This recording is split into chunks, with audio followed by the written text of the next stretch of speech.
on this computer. There we go.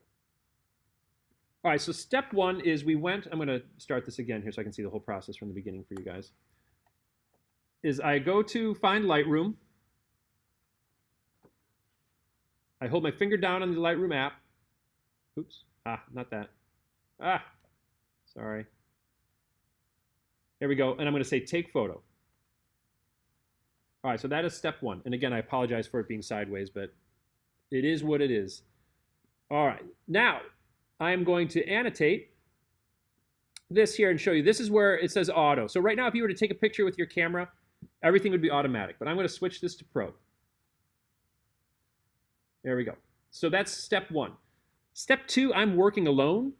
Sorry, it's so sad. So I'm looking for this little 3 bubbles up here. I'm going to select those 3 bubbles. And then I have some options here down the side, right? I've used this one here where I turn the grid on so I can look at my grid here. And then I'm using this one where I'm putting a 2-second timer on my camera. So that's why this button right here says 2 on it. Because when I push this, it's going to count to 2 and that's going to take a photograph. So my camera's pretty much ready to go. The other thing that I'm going to do, and you might have noticed this in, I think it was Alyssa's pictures, the pictures had sort of an orangey cast to them. That's because the different type of lights that are in your houses, the white balance changes, right? And so what we want to do is we want to try to make these pictures as true to their color as possible. So the only other thing I'm going to do before I start my shutter speed stuff is I'm going to do this white balance right here. I'm going to click on white balance. You can use one of the pre-selections here in this list, or again, you can use this eyedropper here. I'm going to click on the eyedropper. And then I'm going to bring a piece of white paper I have here into the frame, like this. And you can see how it's changing color. Look at how it's blue.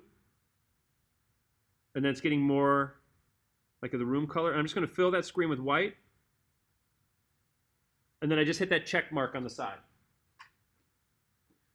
And what that check mark did, this was a check mark a little bit ago, and then it turned back into 2. What that did was it balanced the lightness of my, it found true white in my pictures is what it did. All right, now everything else is set. Let me clear my drawings here. It's set to automatic down here on this side. So this is automatic, the ISO's automatic, the shutter's automatic, and my exposure's down here. So what I'm going to first do is I'm going to click on this button here, and I'm going to take my shutter speed out of automatic, and I'm going to bring my shutter speed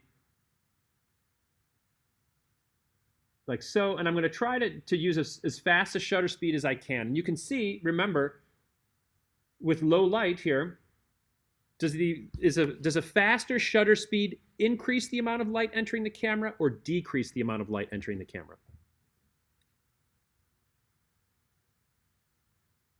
Jenny, go. Decrease? Oh, it decreases the amount. There, Grace got it. All right.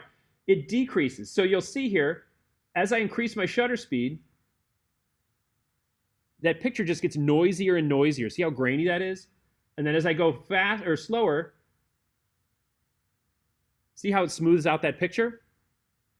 So everything else in the background, the ISO and that is trying to change. You'll see my ISO change.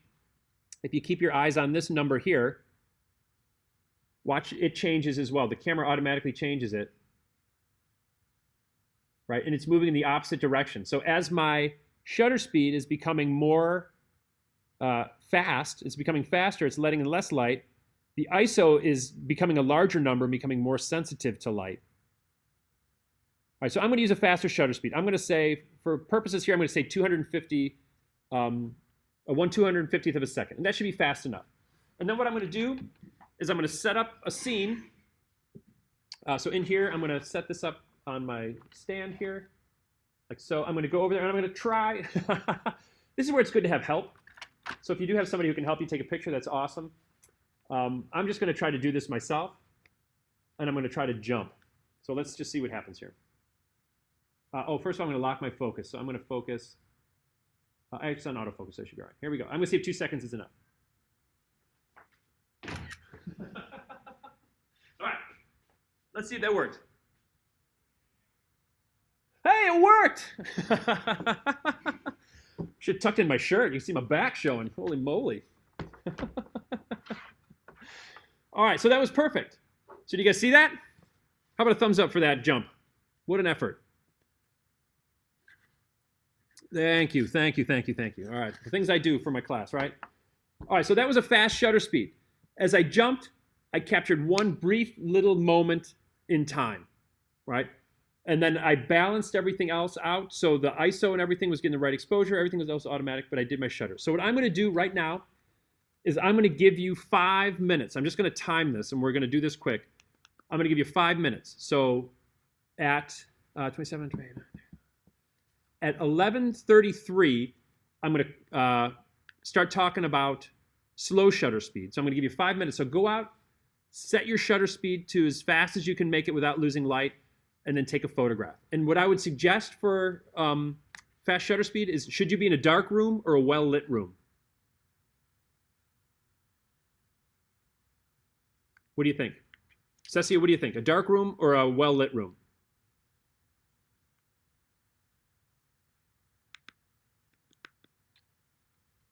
Maybe Cecilia went to take pictures already. Somebody help me out. Should you be in a dark room or a light room? If the shutter's fast and it needs a lot of light, you should probably be in a what? Light. Yes, a very well-lit room. So open up the blinds, open up the windows, shake off the dust, turn on as many lights as you can, and you want as much light as possible. The more light you have in your room, the faster your shutter speed can go. If you want to try to set up a little glass on your counter and drop something in it and splash the water, you can try to capture that as well. And again, we'll have some time to do that a little bit later.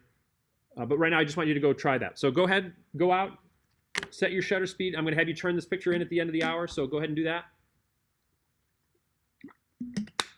You can use your camera on your phone, or you can use your iPad and give it a shot.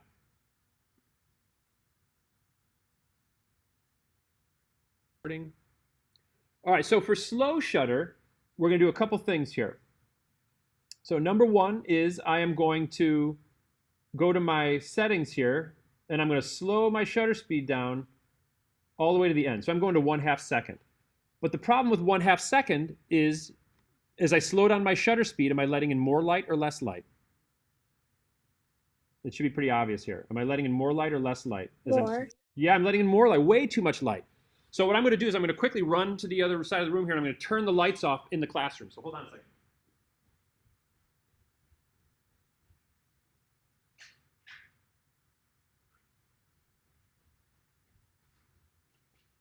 There we go. So what I did there was I ran to the light switches over there, and I turned down the lights in the room. So I'm using a darker room. Here I'm just changing my focus here a little bit. All right, because right now it's focusing. We'll see how it works. It's on autofocus right now, which is this guy right here. Where's my annotate? It's this guy right here. So the problem with this is that it's shifting where my focus is right now. So I'm just going to set my focus here somewhere in the middle, because I know I'm going to be standing out there in the middle somewhere. All right, so those are the two adjustments I'm making. So I want to slow my shutter speed down, just for this example. You can mess with it, but I'm going to slow it down to as slow as I can get. And then this one, I set my focus so that my focus doesn't shift. And if you want to change your white balance again, you can do that, but you don't necessarily have to. Then what I'm going to do is I have this flashlight here, right? It's just this guy right here. And you can see already it's working slowly, right? That shutter speed is working on the video. I am going to jump out there real quick, and I'm going to try to take a picture, and I'm going to turn on my light, and you can use your phone or whatever you got, and I'm going to draw. All right, ready? There we go. Let's see how that works. Oh, there we go. So you can see that was my light as I was drawing there. Let's try to do one more here, and maybe I'll get a little closer.